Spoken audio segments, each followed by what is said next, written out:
Tributes continue to pour in for veteran playwright Mbongeni Ngema, who lost his life in a car crash near Bizana in the Eastern Cape on Wednesday. Ngema was returning from a colleague's funeral in the province. He was best known for his creation of Sarafina and Woza Albert, as well as his hit song Stimela Sase Zola. Veteran actor Dr. Mofokeng wa Makhetha, as well as National Film and Video Foundation chairperson Tholoana Ncheke-Mahlaela, join me now in studio to reflect on Ngema's legacy. A very good morning to you. Thank you so much for coming to studio to speak to us about a giant of a man described by many as having really dominated a space and changed lives over time. Thank you for your time. Dr. Mofokeng, perhaps let me start with you. Theatre in itself is an art form, and as we've listened to various guests coming in talking to us about the work of Mbongeni Ngema, we're reminded of the art and the precision of theatre. What came to mind when you heard of the passing of Mbongeni Ngema? I was fortunate to observe his journey. I grew up on Gibson Kente's plays. And so when you watch the works of Mbongeni Ngema, you see the signature of Gibson Kente, the legacy. So I remember studying adverts and going to the Market Theatre and seeing them in Woza Albert. Classic. And almost as though the body of an actor is an instrument from beginning to end in a somewhat empty set. And so that's where I began to respect his discipline and artistry in his work. And so I was on my way to getting a scholarship to New York. I saw Sarafina at the Market Theatre, and then I saw it at Lincoln Center. You can imagine what that was like for me, to see the same production in the different platforms. You've arrived at the pinnacle of your theater practice when you've hit Broadway. Yeah. And what a pride. We all gathered around that. And so when you see Whoopi Goldberg in his production of Sarafina, you just think, yes, let's feature the Americans in our works instead of feeling honored when, you know, and the chair will talk about just his transfer from the stage to the screen. But I really was honored to have observed all that journey. And our farewell was it 2 months back when I went to the casino there next to the airport, and he had a music show, purely music. And I sat in there, said, bruh, Mbongeni, you keep rocking like that, you keep dancing like that. And then he's conducting, and he's dancing, and then he's singing. You just think, people are funny. They think that when you are at the best of your game, you must retire. You see, this retirement principle is wrong. Yeah. And so, for me, sitting here celebrating, I'm celebrating that journey. By the way, I forgot that I also saw his production of Magic at 4 a.m. So, yeah, indomitable. Yeah. Completely indomitable. As we, take stock of the kind of work that he embodied and the role that he played within the creative space, upon hearing and learning of his passing, what did you think of and reflect on? It was, and it still is quite a tragedy, but what I immediately reflected on was I had the privilege of attending the Cannes Film Festival that's held annually in France. And it was phenomenal to be part of an audience where we watched a South African film that had been selected as a Cannes classic. In 2023, you can imagine sitting with a completely different international audience and watching them take in the message of theatre being used as an instrument of liberating a country, or singing about the liberation of a country, if I can put it like that. So that was really my first reflection, and it really was a privilege to have actually been part of that audience, given the fact that it was first shown in 1992. So you can imagine from 1992 and then making its way back into that type of a forum and celebrating in a global, with a global audience, celebrating our heroes, celebrating more than anything the creative sector of South Africa, and being able to take it to international forums, as we as the NFVF often pride ourselves to do. So whilst of course it is tragic news to have received, but it was an honor that in 2023 that could be something that we as the NFVF can say we were part of, in celebrating our icon in a global community.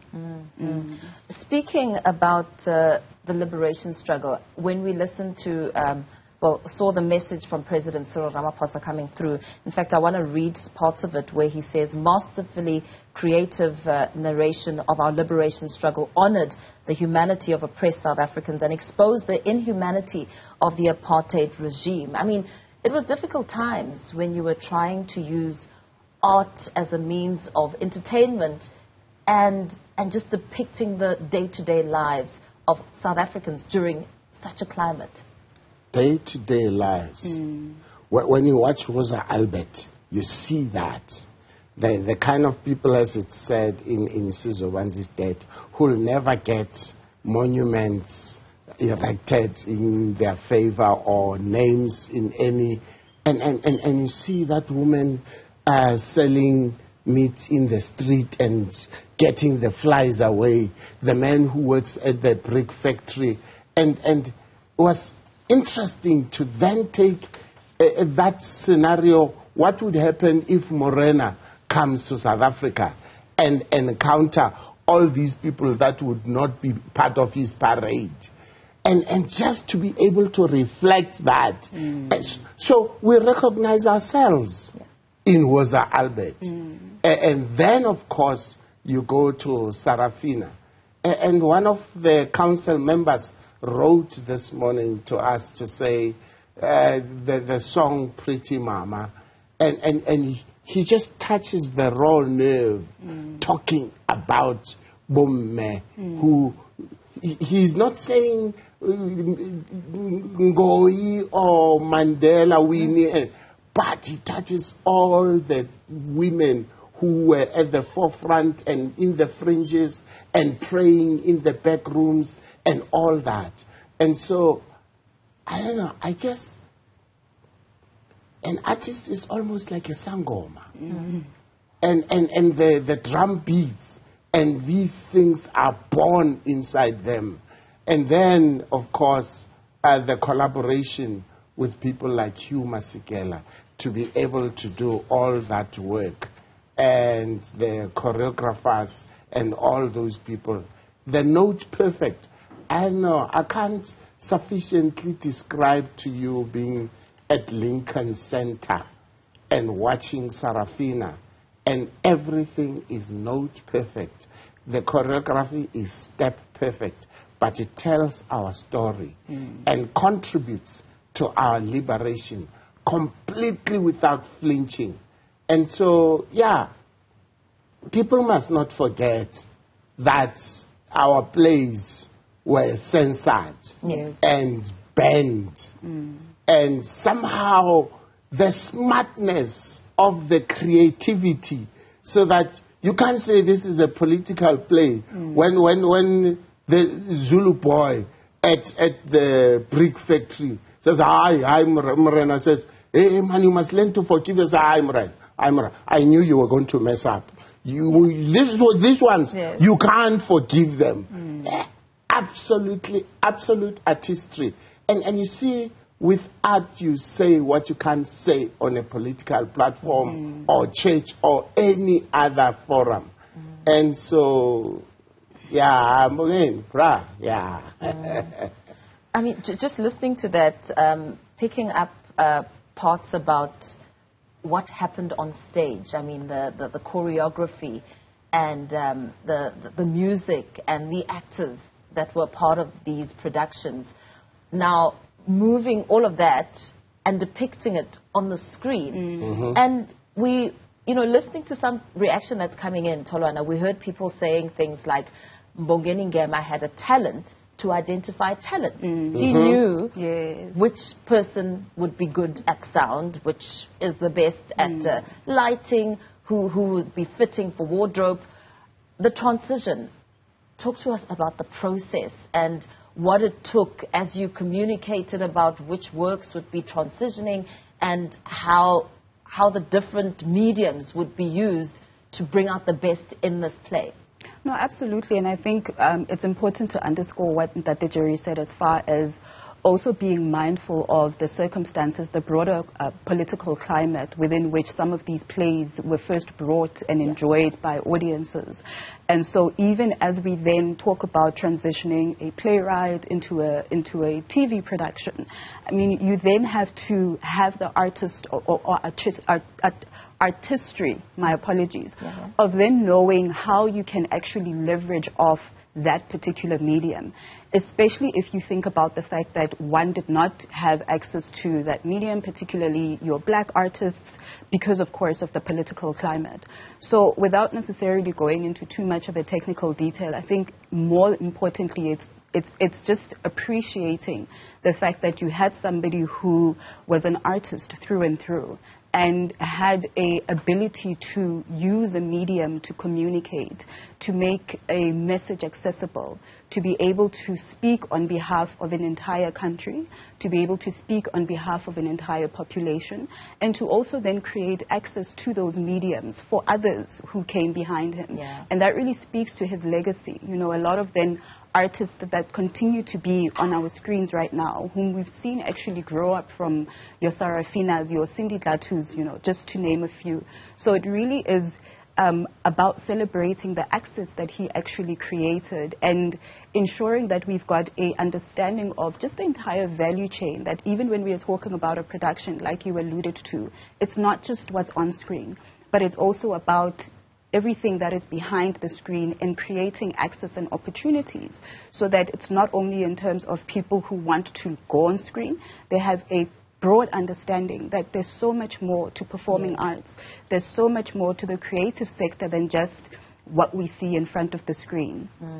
You raise an important point, more especially, Dr. Jerry, as we listened into some of the concerns Mbongeni Ngema had when it comes to young people within the creative space who are not seeking counsel or advice from those who've been there and have done so well, just to get some sort of mentorship or an understanding when it comes to depth. I mean, when you mentioned Gibson Kente, I'm just thinking about the example Mbongeni Ngema made when he said he put it upon himself to learn theatre and get a depth of understanding by shadowing those who've been doing it and learning more. What do you think about today's young people when it comes to really accessing this library of knowledge and being proud of saying, hey, I spoke to Ntate Jeffrey Mofokeng and he told me to do this and this as opposed to this? Hey, you're getting me started. How much time do you have? Sometimes. The death of our craft is the young people who get to act in their first soapy and get 1,000 followers and think they are actors.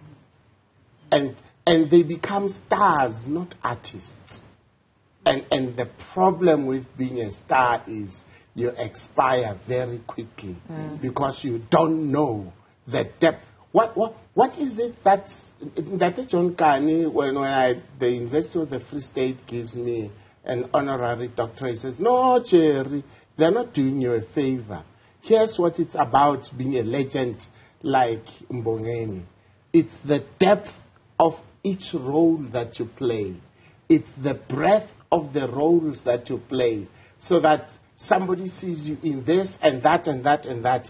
And so Mbongeni takes a song And 20 years, 30 years after it was first composed, you get a version of the song recorded, re-recorded, collaborated. He's able to take musicians from all over the globe because it's Mbongeni calling. They take that. He takes a story, and it is only those who think they've arrived who are not teachable, and in no time they are finished. And so Mbongeni is right. You get to play a big role, interesting role in a soapy, and you think you've arrived, and you don't listen. And you don't listen. That's why they end up at rehab, in jail, and all those unfortunate places, because they are not teachable. One of the things that Sidney Poitier taught me was that when I was acting with him in Nelson Mandela and de Klerk, I was in my depth at one point. He stops the production, he takes me for coffee, and he just inspires confidence. That's all he did. Yeah. And we go back on set, and 2 days later we're on set, we get a standing ovation. Why? I was willing to learn from him just as he was willing to teach me. And so, young artists out there, be teachable. You're doing yourself a disservice thinking you've arrived because you have all these followers. And yes, you are an influencer, you're not necessarily an artist. Yeah, that's an incredible distinction. You touched a little bit on legacy. What do you think Mbongeni Ngema's work reflects on as we, are now going to be bidding him farewell, but continue to listen to his work, to really go into the depths of the performances? Above everything, it goes with substance.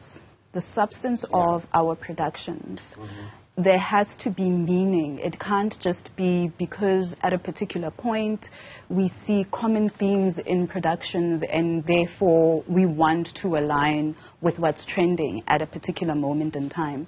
And it's also about authenticity.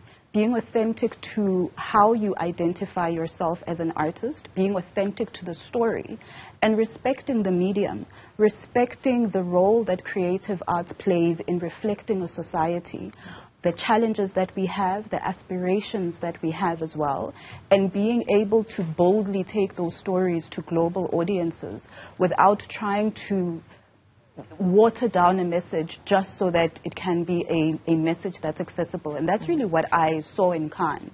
In 2023, as we sat, a different audience, as I've said, who at that point perhaps were not as informed around some of the challenges that South Africa faced at the time that they first saw Sarafina in 1992, in Cannes. But you saw them reflect and really appreciate the manner in which the medium was used to tell a story of a particular time, of a particular society. So I think above all, it's the legacy of understanding that do not be afraid to use the medium, creative arts, to ensure that there's substance in the stories that we tell. Yeah, absolutely. And very quickly, Jerry, what are some of the fondest memories you have of Mbongeni Ngema? Woza Albert. 2 naked, almost naked bodies under a light, empty stage, market theater. Absolutely unforgettable. Ask anyone who saw that. That is the one image that will live with me for the rest of my life. Wow. There are other things that I've seen, but there's nothing to match the original production of Woza Albert. Wow.